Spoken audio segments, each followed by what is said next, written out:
Countdown movie कहानी की शुरुआत होती है कुछ दोस्तों से जो रात को मजे से पार्टी कर रहे होते हैं, लेकिन उनमें से एक लड़की बिल्कुल चुपचाप उदास बैठी होती है।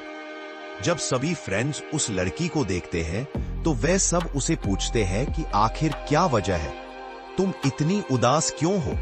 वो बताती है कि मार्केट में एक नया ऐप लॉन्च हुआ है जो डाउनलोड करने वाले को उसकी डेथ कब होगी उसका एग्जैक्ट टाइम बता सकता है।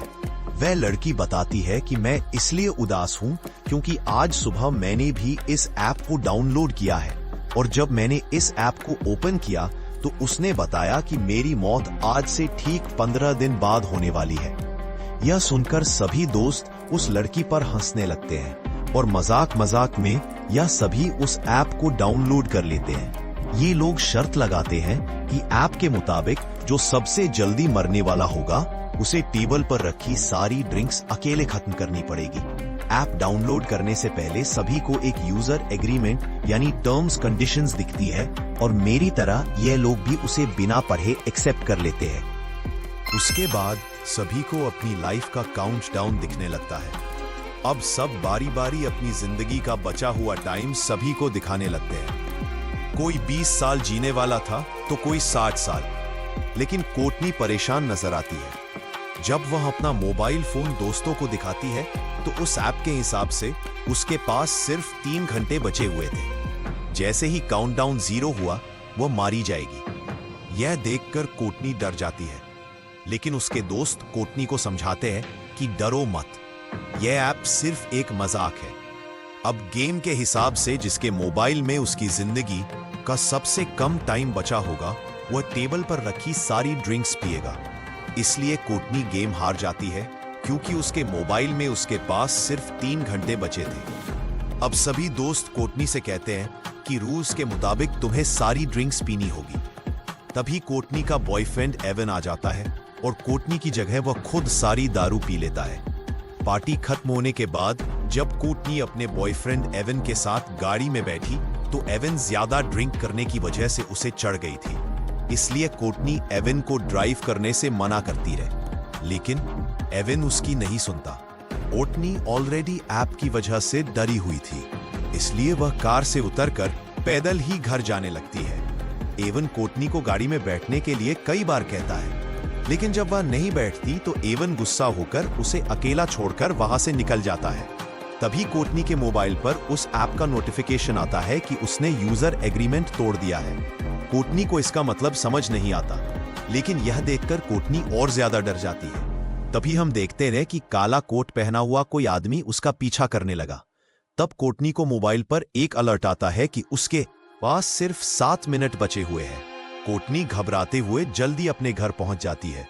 घर में एंटर होते ही उसके कानों में अजीब सी आवाजें आने लगी और ऐप का अलर्ट भी लगातार बजता रहता है, जिससे तंग होकर वह मोबाइल को ऑफ कर लेती है। लेकिन फोन अपने आप ऑन हो गया और फिर से काउंटिंग शुरू हुई। आखिर में कोई अनजान चीज कोटनी को ऊपर खींच लेती है और ठीक काउंटडाउन खत्म होते ही नीचे गिरने से कोटनी की मौत हो जाती है। यहाँ हमें पता चलता है कि यह ऐप कोई मजाक नहीं बल्कि सच में इंसान की जिंदगी का बचा हुआ टाइम बताता है। वहीं दूसरी तरफ हम देखते हैं कि कोटनी का बॉयफ्रेंड एवन ने अपनी कार ठोक दी है। एवन की जान तो बच गई, पर जिस सीट पर कोटनी बैठने वाली थी उसमें एक पेड़ की एक बड़ी लकड़ी घुस गई थी, यानी असल में कोटनी की डेथ इस तरह होने वाली थी। उसके बाद हम हॉस्पिटल में क्वीन नाम की एक नर्स को देखते हैं जो ट्रॉली लेकर एक पेशेंट के रूम में जाती है। वह देखती है कि पेशेंट बिना नाश्ता किए रूम से बाहर निकल गया है। क्वीन जानती है कि इस वक्त वो मरीज कहां पर होगा, इसलिए वह सीधा उसके पास जाती है। यहाँ हम देखते हैं कि वो मरीज कोई और नहीं बल्कि कोटनी का बॉयफ्रेंड एवन है। एवन बहुत ज्यादा घबराया हुआ होता है। वो क्वीन को काउंटडाउन ऐप के बारे में सब कुछ बोलता है कैसे उसकी गर्लफ्रेंड ने यह डाउनलोड किया था और ठीक उसी टाइम उसकी मौत हुई जो टाइम इस ऐप ने बताया था। क्वीन एवन को समझाती है कि यह बस एक इत्तेफाक होगा। भला कोई ऐप किस तरह से किसी इंसान को उसके मरने का टाइम बता सकता है।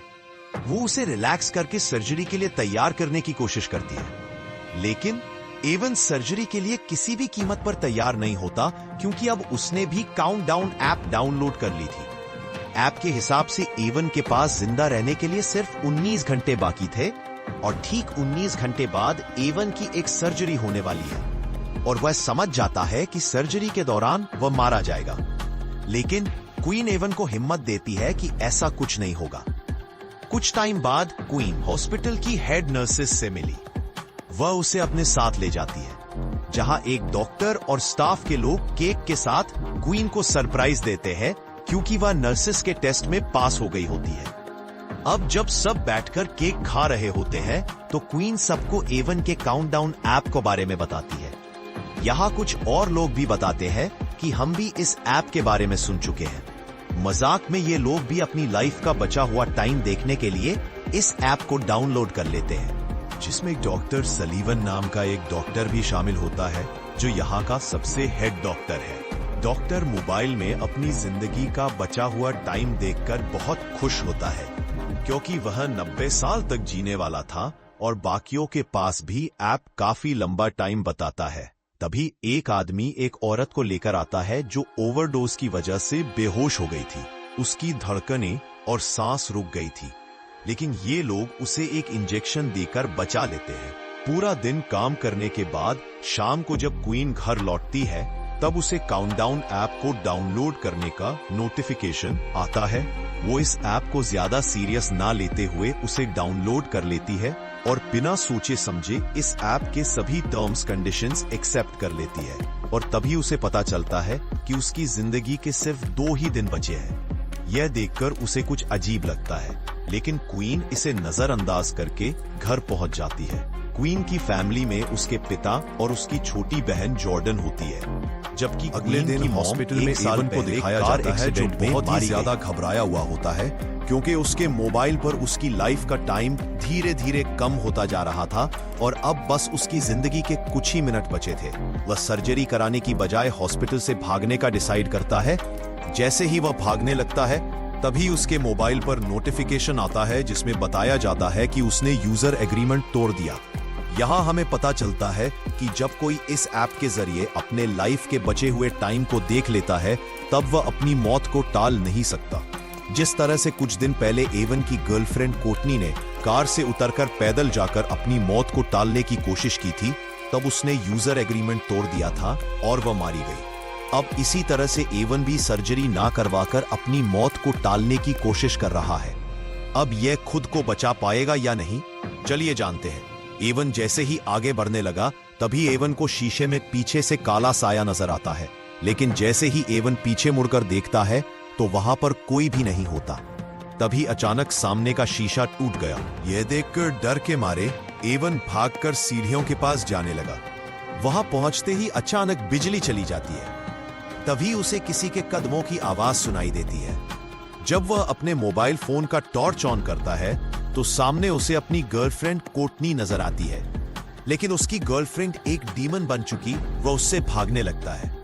लेकिन जल्दबाजी में उसका मोबाइल नीचे सीढ़ियों पर गिर जाता है और कुछ देर बाद वह भूत एवन को भी मारकर सीढ़ियों से नीचे फेंक देता है। क्वीन जब हॉस्पिटल आती है, तो उसे पता चलता है कि एवन सीढ़ियों से गिरकर मर गया। यह सुनकर उसे एवन की बातें याद आने लगती है, जब वह पिछले दिन बार बार क्वीन से कह रहा था कि इस ऐप के हिसाब से वह 19 घंटे बाद मारा जाएगा। इसलिए अब क्वीन को भी शक होने लगता है कि क्या सच में इस ऐप ने तो एवन को नहीं मारा। अपने शक को यकीन में बदलने के लिए अब वह सीधा उस जगह पर पहुंचती है जहां पर एवन की बॉडी को रखा गया था।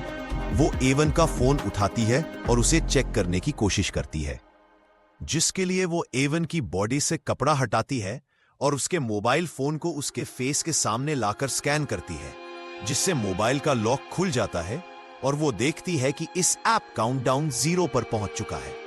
अब क्वीन को भी पूरा यकीन हो जाता है कि यह ऐप मजाक नहीं बल्कि रियल है। जैसे ही उसका ध्यान मोबाइल से हटकर एवन के फेस पर पड़ता है, तो एवन का सर अपने आप मुड़कर उसकी तरफ देखने लगता है।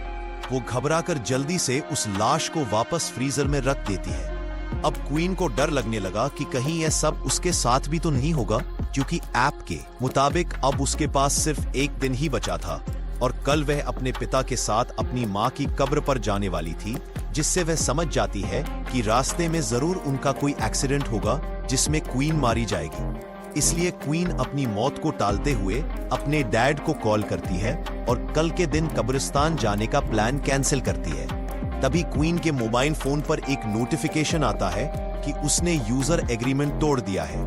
यह देखकर वह बहुत ज्यादा परेशान हो जाती है। तभी डॉक्टर सलीवन उसे रूम में बुलाकर पेशेंट की हेल्प करने को कहता है, लेकिन यहाँ डॉक्टर के इरादे कुछ और ही थे।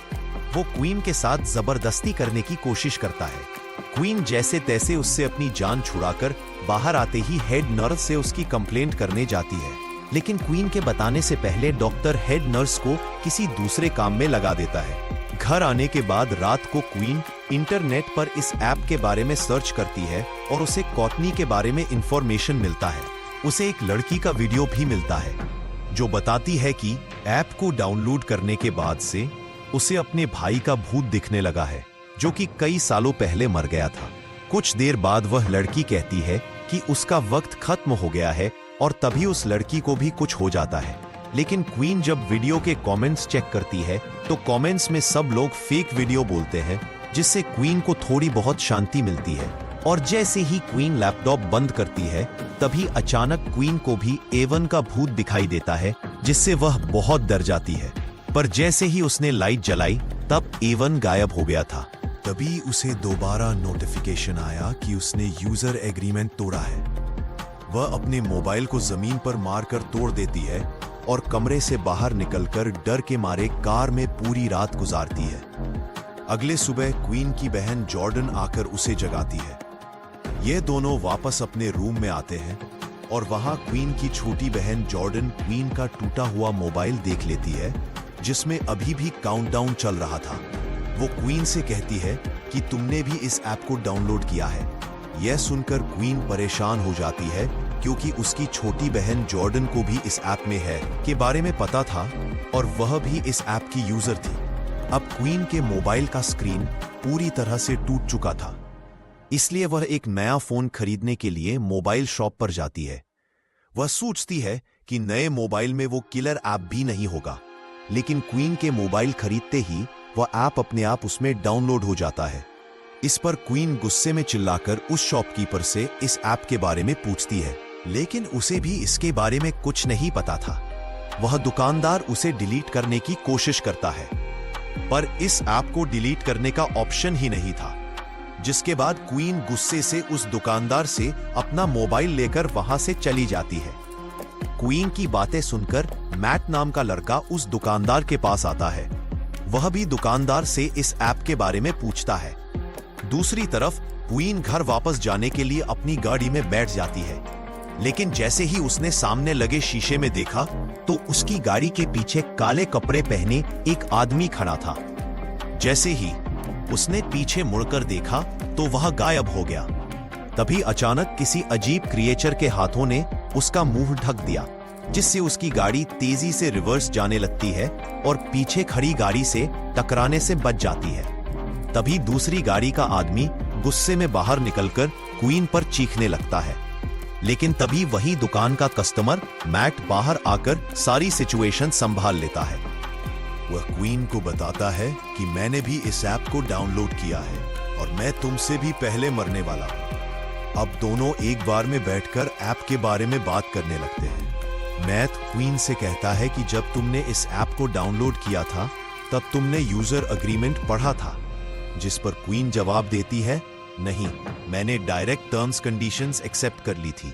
मैट कहता है, मैंने भी यही गलती की थी। अब इन दोनों को पछतावा होता है कि टर्म्स कंडीशंस एक्सेप्ट करने से पहले हमने एक बार उसे पढ़ लिया होता। तभी मैट को बार में एक नशेड़ी दिखता है। उसे देखकर मैट के दिमाग में एक आइडिया आता है। वह क्वीन से कहता है कि क्यों ना हम इस नशेड़ी से उसके मोबाइल फोन में यह एप्लीकेशन डाउनलोड करवाएं, जिसके जरिए हम टर्म्स कंडीशंस देख पाएंगे। जिसके बाद ये दोनों उस नशेड़ी के पास जाते हैं, जो कि वो नशेड़ी इधर उधर की बातें कर रहा था। तो ये दोनों उसे भी ऐप को डाउनलोड करने के लिए उकसाते हैं। जिसके बाद वो नशेड़ी मान जाता है। जब वो काउंटडाउन ऐप को डाउनलोड कर लेता है और जैसे ही टर्म्स कंडीशंस वाली जगह पर पहुंचता है तो क्वीन उससे मोबाइल लेकर अच्छी तरह से पढ़ने लगती है और अब जाकर उन्हें एक रूल के बारे में पता चलता है कि ऐप में अपनी मौत का समय देखने के बाद यूजर अपनी मौत को टालने की कोशिश नहीं कर सकता। इन दोनों ने ही अपनी ट्रिप कैंसिल करके यह एग्रीमेंट तोड़ दिया था। यह सब सुनने के बाद भी वो पागल नशेड़ी उन टर्म्स कंडीशंस को एक्सेप्ट कर लेता है। लकीली उस नशेड़ी को पता चलता है कि वो और 40 साल जिएगा। तब क्वीन को याद आता है कि जिस हॉस्पिटल में मैं काम करती हूं उस हॉस्पिटल में एक पादरी है, शायद वो हमें इस हालात से निकलने का कोई रास्ता बता सके।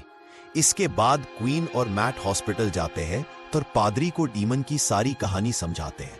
पादरी कहता है कि वो डीमंस पर यकीन नहीं रखता, इसलिए वो उन्हें एक दूसरे पादरी का एड्रेस देता है जो कि डीमंस के मामलों में एक्सपर्ट है। जाने से पहले हेड नर्स क्वीन को एक मीटिंग में ले जाती है जहां डॉक्टर सलीवन उल्टा क्वीन पर इल्जाम लगा देता है कि उसने क्वीन को नहीं बल्कि क्वीन ने उसे हरास किया था।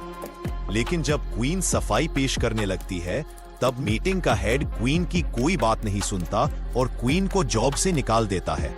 क्वीन को अब जॉब की कोई परवाह नहीं थी क्योंकि अब बात उसकी जान पर बनी थी। इसके बाद ये दोनों एक चर्च में पहुंचते हैं जहां ये दोनों एक आदमी को ढूंढते हैं जिसके बारे में उन्हें पादरी ने बताया था और आखिरकार ये दोनों उस फादर तक पहुंच जाते हैं और फादर को इस ऐप के बारे में सब कुछ बता देते हैं। उनकी बातें सुनकर फादर उन्हें बाइबल में लिखी एक कहानी सुनाता है। कहानी में लिखा हुआ होता है कहीं 100 साल पहले एक राजकुमार हुआ। जब मैं इस ऐप का कोड देख लूंगा तब मैं उस डीमन से तुम्हारी जान छुड़वा सकूंगा। यह सुनकर क्वीन और मैट को जल्द से जल्द इस ऐप को हैक करना था क्योंकि अब उनके पास बहुत ही कम टाइम बचा हुआ था। ये दोनों उस मोबाइल शॉपकीपर के पास आते हैं और उसे इस ऐप को हैक करने की रिक्वेस्ट करते हैं। शॉपकीपर इस काम के लिए तैयार नहीं था, लेकिन जब क्वीन उसे पैसे देती है तो वह मान जाता है। कई घंटों की मेहनत के बाद फाइनली वह इस ऐप को हैक करके उसका कोड निकाल लेता है। क्वीन जल्दी से उस कोड का फोटो लेती है ताकि फादर को दिखा सके। यहाँ ये लोग देखते हैं कि इस ऐप के लाखों यूजर्स हैं, जिसमें अचानक शॉपकीपर भी अपना नाम डायरेक्टिक भी देख लेता है। वो अपने कोड के साथ छेड़छाड़ करके खुद की उम्र 100 साल से भी ज्यादा कर लेता है और यह आइडिया सच में काम कर रहा था। अब डेरिक के पास इस ऐप का फुल एक्सेस था। वो जितना चाहे किसी का भी उम्र बढ़ा सकता था। शॉपकीपर क्वीन और मैड की रिक्वेस्ट पर इन दोनों का भी उम्र बढ़ा देता है। तभी क्वीन को डेटाबेस में अपनी सिस्टर जॉर्डन का नाम दिखता है और उसकी मौत तो क्वीन से भी 3 मिनट पहले होने वाली थी, यानी कि उस एक्सीडेंट में क्वीन और जॉर्डन दोनों ही मरने वाली थी। खैर, क्वीन जॉर्डन की भी उम्र बढ़ा लेती है। अब क्वीन और मैट बहुत खुश हो जाते हैं क्योंकि अब उन्हें मौत का डर नहीं था, लेकिन यह खुशी कुछ ही देर की मेहमान थी, जिसके बाद क्वीन और मैट एक साथ क्वीन के घर पहुंचे और सेफ्टी के लिए एक ही रूम में रात गुजारने का फैसला किया, क्योंकि अब भी उनके दिलों में डीमन का डर मौजूद था। रात के वक्त जब वह सोने वाले थे तब क्वीन मैट से पूछती है कि उसने यह ऐप क्यों डाउनलोड की थी। मैट बताता है कि कुछ साल पहले उसका एक छोटा भाई था जो एक बहुत ही डिसेंट लड़का था। वो हमेशा बीमार रहता था और बीमारी के चलते एक दिन उसकी मौत हो गई और तब से मैट को मौत से डर लगने लगा। जब उसे इस ऐप के बारे में पता चला तो वह जानना चाहता था कि वह खुद कब तक जिंदा रहने वाला है, इसलिए मैंने यह डाउनलोड की। इसके बाद क्वीन मैट को अपनी स्टोरी सुनाती है कि एक रात वह अपनी मॉम को बिना बताए एक पार्टी में चली गई थी। जब उसकी माँ उसे ढूंढने के लिए घर से बाहर निकली तो रास्ते में उसका कार एक्सीडेंट हुआ, जिससे उसकी मौत हो गई। एक दूसरे को खुद की स्टोरी सुनाने के बाद यह दोनों सो जाते हैं। तब आधी रात में डीमन फिर से क्वीन को डराने आ जाता है।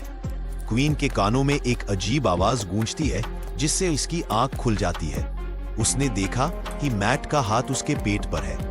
वो मैट का हाथ हिलाकर उसे जगाने की कोशिश करती है, लेकिन तभी असली मैट दरवाजा खोलकर अंदर आया। असल में क्वीन के पेट पर किसी और का नहीं बल्कि डीमन का हाथ था। यहाँ डीमन क्वीन पर हमला करता है, लेकिन मैट हिम्मत दिखाते हुए उसका कंबल छीन लेता है, जिससे डीमन भाग जाता है और यहाँ उन्हें पता चलता है कि उनका ऐप को हैक करने से कोई फायदा नहीं हुआ, क्योंकि उनका काउंटडाउन वापस अपने वक्त पर आ गया है। अब क्वीन को अपनी छोटी बहन जॉर्डन की फिक्र होने लगी। उधर जॉर्डन को भी डीमन डराना शुरू कर देता है, लेकिन उससे पहले कि जॉर्डन को कुछ हो जाता तभी क्वीन उसे लेने पहुंच जाती है। जॉर्डन बहुत ज्यादा डरी हुई थी।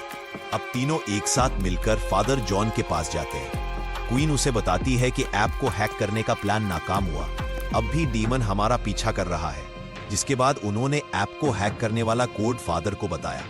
फादर कोड को अच्छी तरह से पढ़ने के बाद समझ जाता है कि जो भी यूजर एग्रीमेंट तोड़ता है उस पर ओजिन का श्राप यानी कर्स लग जाता है, जो कि फादर के हिसाब से एक अच्छी बात है क्योंकि कर्स को तोड़ा जा सकता है। अब फादर ने डीमन को उसी के खेल में फंसाने का प्लान बनाया। वो बताता है कि अगर तुम लोग डीमन को झूठा साबित कर दो तो यह कर्स टूट जाएगा, यानी कि अगर कोई एक इंसान भी ऐप के बताए हुए टाइम से थोड़ा पहले या 2-4 सेकंड बाद में भी मरता है तो डीमन झूठा साबित हो जाएगा और इस तरह से कर्स टूट जाएगा। इसके बाद ये चारों बेसमेंट में पहुंच जाते हैं और वहां एक तंत्र मंत्र वाला सर्कल बनाते हैं। अब मैट के पास कुछ ही मिनट बचे थे और लाइट ब्लिंक होने लगता है। इसका मतलब था कि डीमन मैट को लेने आ गया है। फादर इन तीनों को जल्दी से सर्कल के अंदर खड़ा रहने को कहता है और बताता है कि जब तक हम लोग इस घेरे के अंदर हैं तब तक कोई भी शैतानी ताकत या डीमन उन्हें छू नहीं सकता है। लेकिन गलती से भी इस दायरे से बाहर निकलने की कोशिश मत करना, नहीं तो मारे जाओगे। कुछ देर बाद डीमन उनके सामने आ जाता है, लेकिन वह सर्कल के अंदर नहीं आ पाता। तभी अचानक मैट को उसका मरा हुआ भाई दिखता है, लेकिन यह असल में मैट का भाई नहीं, बल्कि डीमन ने मैट के भाई का रूप लेकर मैट को बाहर निकालने के लिए धोखा दे रहा था। जिसे देखकर मैट इमोशनल होकर जैसे ही सर्कल से बाहर कदम रखता है तब डीमन मैट के पैर को पकड़कर उसे खींच कर ले जाता है। यह देखकर क्वीन भी उसके पीछे भागती है। जब उसने बाहर आकर देखा तो मैट तो एकदम सही सलामत रोड पर खड़ा हुआ था, लेकिन तभी एक तेज रफ्तार गाड़ी ने आकर मैट को टक्कर मारकर कुचल दिया और मैट की मौत के साथ उसके मोबाइल का काउंटडाउन भी 0 हो गया। मैट की मौत को अपनी आंखों से देखकर क्वीन को बहुत बुरा लगता है और अब अगला नंबर जॉर्डन का था, लेकिन क्वीन देखती है कि बाहर निकलते टाइम जॉर्डन बुरी तरह से जख्मी हो गई है। इसलिए वो उसका इलाज करने के लिए जॉर्डन को अपने ही हॉस्पिटल ले आती है। इसी दौरान क्वीन के साथ काम करने वाली एक नर्स ने क्वीन को बताया कि तुम्हारी बात बिल्कुल ठीक थी, डॉक्टर सलीवन मेरे साथ भी फ्लर्ट करने की कोशिश कर रहा है। तभी क्वीन की नजर कमीने डॉक्टर सलीवन पर पड़ती है। डॉक्टर सलीवन को देखकर क्वीन को एक आइडिया आता है। वो जानती थी कि ये कमीना डॉक्टर 90 साल तक जीने वाला है।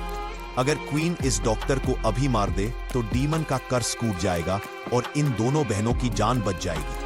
अब इस प्लान को कामयाब करने के लिए क्वीन डॉक्टर के ऑफिस जाती है। वो उसे कहती है कि मुझे अपनी जॉब वापस चाहिए और उसके लिए मैं कुछ भी करने को तैयार हूँ। क्वीन उसे कहती है कि मैं तुम्हारा हॉस्पिटल के पीछे सुनसान एरिया में इंतजार कर रही हूँ। डॉक्टर तड़प के मारे कुछ सोच नहीं पाता और क्वीन की चाल में फंसते हुए उस सुनसान जगह पर पहुंच जाता है। यहाँ क्वीन हाथ में एक लोहे का सरिया लिए हुए चुप कर खड़ी थी।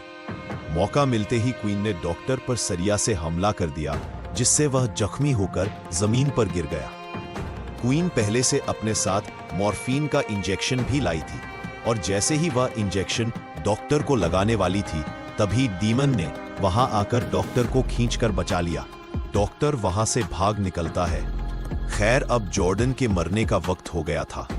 उसके पास सिर्फ 2 ही मिनट बचे थे। डीमन उसे मारने पहुंच जाता है।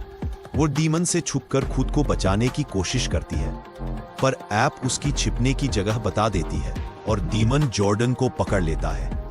लेकिन तभी क्वीन डीमन के सामने आकर वो इंजेक्शन खुद में लगाने लगती है, जिससे कम से कम उसकी बहन की जान बच जाए। अब डीमन क्वीन की मदर का रूप लेकर उसे बहकाने की कोशिश करता है। अपनी मदर को देखकर क्वीन इमोशनल तो हो जाती है, पर जल्द ही उसे समझ आ जाता है कि यह डीमन का एक चाल है और वो मॉर्फिन इंजेक्शन खुद में इंजेक्ट कर लेती है। इस तरह से क्वीन अपने वक्त से पहले मर जाती है और ओजिन झूठा साबित हो जाता है। तब ओजिन यानी डीमन धुआं बनकर हवा में उड़ जाता है और क्वीन का प्लान कामयाब हो जाता है, जिससे जॉर्डन की जान बच जाती है।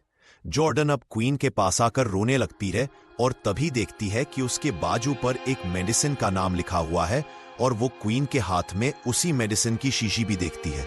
जॉर्डन जल्दी से इंजेक्शन में भरकर क्वीन के हाथ में लगा देती है, जिससे मॉर्फिन का असर खत्म हो जाता है और क्वीन वापस से जिंदा हो जाती है। खैर, अब सब लोगों का काउंटडाउन वहीं पर रुक जाता है। क्वीन को उसकी जॉब वापस मिल जाती है और वो कमीने डॉक्टर को उसके किए के लिए जेल हो जाती है। कुछ दिन बाद क्वीन अपनी फैमिली के साथ अपनी मदर की कब्र को विजिट करने जाती है। जब ये लोग घर को वापस लौटने लगते हैं, तब क्वीन के मोबाइल पर एक नोटिफिकेशन आता है और वो देखती है कि उसके मोबाइल में काउंटडाउन नाम का एक नया ऐप डाउनलोड हो गया है। इसी के साथ ये कहानी खत्म हो जाती है।